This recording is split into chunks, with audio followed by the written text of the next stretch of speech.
আছে যারা গত 6 মাসে হাইব্রিড বিএনপির অত্যাচারে এবং চাঁদাবাজিতে যারা অতিষ্ঠ।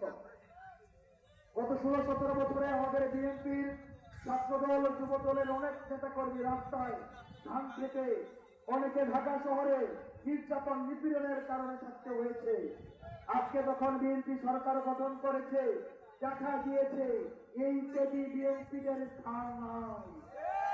আমরা এই বিএনপিদের ভাইদেরকে বলতে চাই, আপনারা বাংলাদেশ বঞ্চনার যে রাজনীতি করতে চান, এনসিপিতে আপনাদের জন্য আমাদের দরজা খোলা। আমরা জানি রাতের বেলা আপনারা আমাদের কাছে এসে দুঃখ প্রকাশ করেন। আমরা জানি এই চাঁদাবাজি আপনারা করতে চান না, কিন্তু আপনাদের অনেক দলে এই চাঁদাবাজি করে, টেন্ডারবাজি করে, সিএনজি স্টেশন গুলো দখল নিয়েছে। এই দোকানদাররা অতিষ্ঠ, ব্যবসায়ীরা অতিষ্ঠ। আমাদের মূল বিএনপি যারা রয়েছে, এনসিপির দরজা আপনাদের জন্য আমরা উন্মুক্ত করে গেলাম।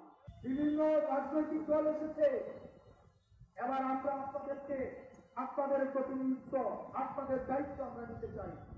সেজন্য সেটির অংশ হিসেবে আমরা হাতিয়া উপজেলায় আগামী স্থানীয় সরকার নির্বাচনে হাতিয়া উপজেলায় চেয়ারম্যান পদপ্রার্থী হিসেবে আমরা জনাব ইউসুফ রেজাকে আমরা ঘোষণা করছি। একই সাথে সাথে এই নোয়াখালী সদর থেকে আমরা নোয়াখালী পৌরসভার মেয়র হিসেবে আমাদের তানভীর ভাইকে আমরা সমর্থন জানাচ্ছি।